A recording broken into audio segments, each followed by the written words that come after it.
bienvenue. Aujourd'hui, on va se pencher sur un sujet assez spectaculaire. L'hémoptysie, le fait de cracher du sang. On a avec nous des documents médicaux très précis qui détaillent la gestion de cette urgence. L'idée, c'est de comprendre ensemble la cascade de décisions qui se met en place et pourquoi en fait la moindre trace de sang peut déclencher une alerte générale.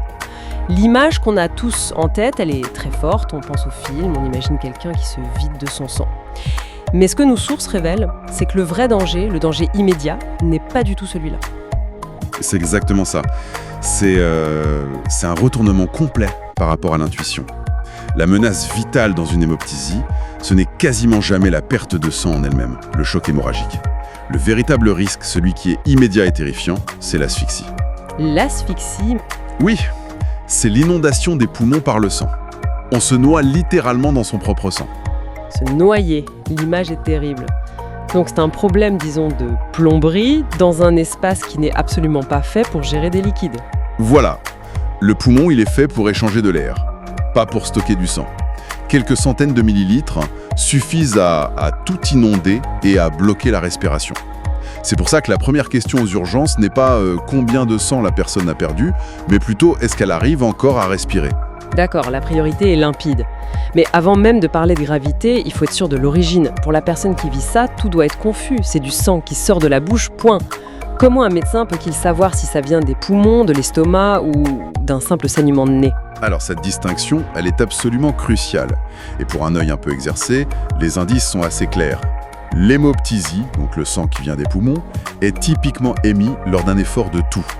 Le sang est rouge vif, on dit parfois rouge pompier, parce qu'il est chargé en oxygène. Et il est souvent spumeux. Spumeux, ça veut dire quoi concrètement ?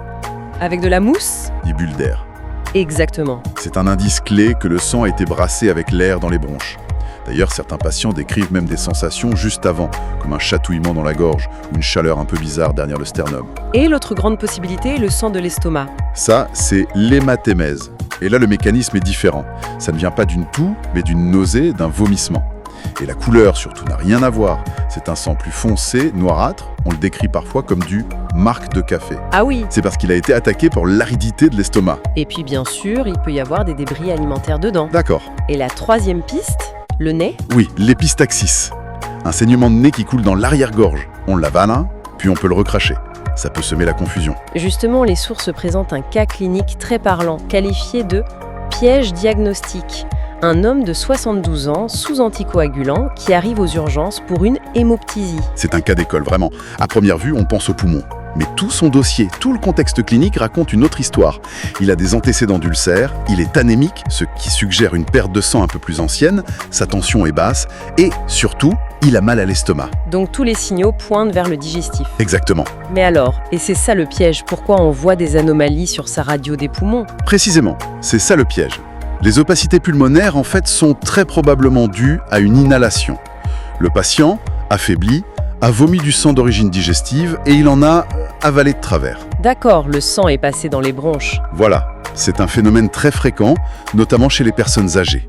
Ça montre bien que sans le contexte, l'image seule peut être vraiment trompeuse. On traite les poumons alors que le feu est à l'étage du dessous. C'est exactement ça. Bon, une fois qu'on est certain que ça vient des poumons, on arrive à la question de la gravité. On a compris que c'est toujours une urgence. Mais il doit y avoir des degrés, j'imagine. Oui, bien sûr. Pour savoir si c'est la catastrophe imminente, les médecins se basent sur 3 piliers. Le premier, c'est le volume. C'est difficile à quantifier précisément, mais on a des seuils. On considère une hémoptysie comme grave si elle dépasse 100 ml en une fois ou 200 sur 24 heures. 100 ml, c'est un petit verre, c'est ça, pour se donner une idée ? Oui, voilà. Une cuillère à café, c'est 5 ml. Le petit haricot en carton des hôpitaux, c'est à peu près 300 ml. Donc 100 ml, ce n'est pas énorme en soi, mais dans les poumons, c'est déjà beaucoup. D'accord pour le volume. Le deuxième pilier ? C'est le plus important et de loin, le retentissement clinique. C'est-à-dire ? En clair, comment la personne respire. Est-ce que sa fréquence respiratoire s'emballe ? Est-ce qu'elle tire sur ses muscles pour chercher de l'air ? Et surtout, est-ce que sa saturation en oxygène chute ? Si la saturation passe sous 85%, c'est un critère de gravité extrême. C'est la sirène d'alarme, l'asphyxie est en cours. Donc, peu importe le volume, si la respiration est mauvaise, c'est gravissime. Absolument. Et le troisième pilier ? C'est le terrain. l'état de santé du patient avant. Une petite hémoptysie de, disons, 50 ml chez quelqu'un qui a déjà une insuffisance respiratoire sévère, ça peut être beaucoup plus dangereux qu'un saignement plus gros chez un jeune en pleine santé. Parce qu'il n'a aucune marge de manœuvre. Aucune. Le moindre volume de sang peut le faire basculer. Donc, pour résumer, la quantité, la respiration et la fragilité des poumons avant l'épisode. C'est le trio à évaluer. D'ailleurs, les sources insistent sur un point. Une erreur à ne pas faire serait d'être rassuré par l'absence d'anémie ou une tension normale. C'est totalement contre-intuitif. Oui, absolument. Et ça nous ramène à notre point de départ. Le problème est respiratoire bien avant d'être hémodynamique. Le temps que le patient perde assez de sang pour que sa tension chute, il est souvent déjà mort d'asphyxie. Attendre ces signes, c'est avoir un train de retard. Imaginons la situation, aux urgences. Tous les voyants sont au rouge. Détresse respiratoire. C'est la panique. Quelle est la toute première chose à faire ? La priorité absolue, c'est l'oxygénation. Donc on met le patient sous oxygène à haute concentration immédiatement. En même temps, on sécurise les V. On pose une ou deux grosses voies veineuses, on le branche à un moniteur pour tout surveiller en continu. Et on fait un geste très simple, mais qui peut être vital, on le met en décubitus latéral. C'est-à-dire couché sur le côté qui saigne, c'est ça ? C'est ça qui peut paraître bizarre. Si on suspecte que le saignement vient du poumon droit, on couche le patient sur son côté droit. Pourquoi ? L'idée, c'est d'utiliser la gravité pour confiner le sang dans le poumon qui saigne et donc de protéger le poumon sain. On sacrifie temporairement un côté pour sauver l'autre.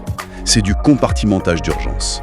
On crée un genre de bassin de rétention pour préserver à tout prix la ventilation du côté sain. C'est malin. C'est une mesure de bon sens qui peut sauver une vie. Et bien sûr, on arrête tout traitement qui fluidifie le sang. Le cas de Madame K, dans les documents, illustre ça parfaitement. Il y a deux scénarios. Dans le mauvais, le médecin se trompe. Oui, dans ce scénario-là, il est dépassé. Il pense à autre chose et il met la patiente sous ventilation non invasive. Avec un masque. Oui. Et c'est une erreur catastrophique. La pression de la machine risque de pousser le sang encore plus loin dans les poumons, d'aggraver l'inondation. Ça retarde tout et l'issue est fatale. Et dans le bon scénario ? Dans le bon, le médecin identifie tout de suite la gravité. Son premier réflexe, ce n'est pas de chercher, c'est de passer 2 coups de fil. Un au réanimateur et un au radiologue pour booker l'examen clé en urgence. Cette anticipation change tout. Elle change radicalement le pronostic. D'accord. L'équipe est mobilisée, le patient est stabilisé, on a gagné un peu de temps. Mais le saignement continue.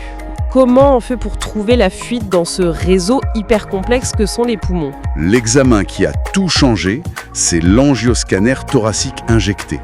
On injecte un produit de contraste et on obtient une cartographie en 3D de toute la tuyauterie artérielle des poumons. Et ça permet de voir la cause, la tumeur, l'infection. Ça permet de voir ça, oui, la lésion causale. Mais surtout, et c'est ça la clé, l'angioscanner permet de visualiser l'artère exacte qui saigne. On la voit littéralement fuir. Et c'est là qu'on découvre quelque chose d'assez fascinant. C'est-à-dire ? Dans l'imaginaire collectif, on pense que c'est le gros circuit sanguin des poumons, les artères pulmonaires qui lâchent. Mais les sources sont formelles.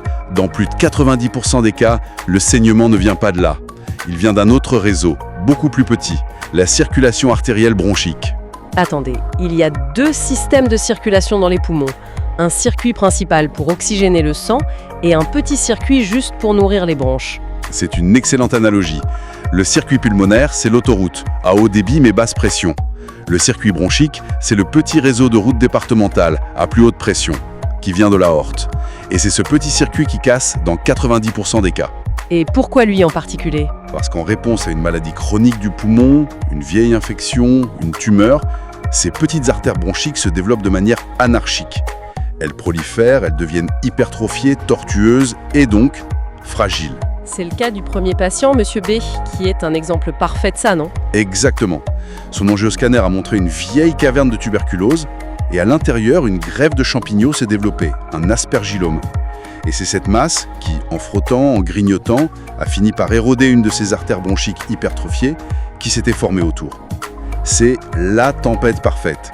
Une fois qu'on a repéré l'artère coupable sur le scanner, on fait quoi ? On ouvre ? Heureusement non, pas en première intention. La solution est beaucoup plus élégante. C'est là qu'intervient le radiologue interventionnel pour faire une artério-embolisation. C'est-à-dire ? Il passe par une artère au pli de laine, il remonte avec un minuscule cathéter, sous contrôle radio, jusqu'à l'aorte, puis il navigue dans ce petit réseau bronchique pour trouver l'artère qui saigne. Et la bouche ? C'est ça. Il injecte de minuscules particules, des microbilles, qui vont créer un bouchon artificiel et stopper le saignement à la source. C'est une technique spectaculaire. Donc si je résume, l'hémoptysie, urgence absolue, risque numéro 1, l'asphyxie. L'évaluation de la gravité, c'est le volume, mais surtout l'état respiratoire et la santé préalable du poumon. Et la prise en charge, c'est une course contre la montre pour stabiliser, bien positionner et foncer vers l'angioscanner. C'est lui qui va guider le traitement, souvent une embolisation, pour colmater la brèche. C'est un résumé parfait. C'est une chaîne de survie, vraiment, qui implique une collaboration intense entre l'urgentiste, le réanimateur, le radiologue. Mais les sources soulignent un dernier point, assez troublant. Ah, Malgré toute cette technologie, dans 10 à 20% des cas, on ne trouve aucune cause. pardon ? Mais c'est énorme, un patient sur 5. Il rentre chez lui avec cette épée de Damoclès sans savoir pourquoi il a saigné, ni si ça va recommencer. C'est exactement ça. On fait tous les examens, scanner, fibroscopie, et tout est normal. Le saignement s'arrête de lui-même, on ne trouve rien. C'est fou.